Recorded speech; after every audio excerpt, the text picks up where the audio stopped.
we've been doing this process in the UK, and so it started maybe 2 years ago almost,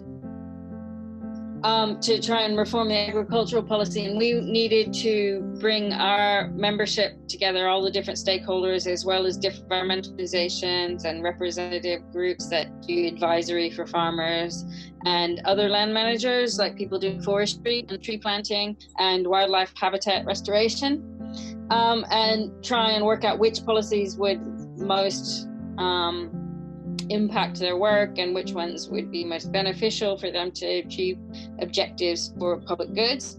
So a lot of the pre-work before the policy national workshops that we did was bringing those stakeholders together, trying to talk to various people, find out their views, and then we made those initial policy papers that we were doing through the one project. We did that national workshop, didn't we? So the first day was to meet with politicians and to try and get the voice of what had been collected together amongst, our membership and the stakeholders to the politicians. So, that has been really useful because, we just had the debate in House of Commons last week on those different policies.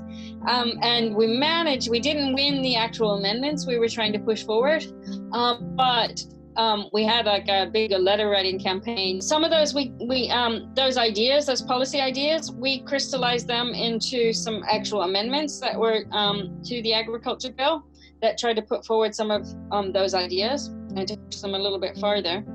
All the politicians came to the national workshop and had come into contact with ideas, expressed the sympathy, and been writing back and forth since then, and got them to be on side and to convince other people to vote for them. And then we also did a letter writing campaign where we, just put out to people that they needed to write this to their MPs, which was very successful.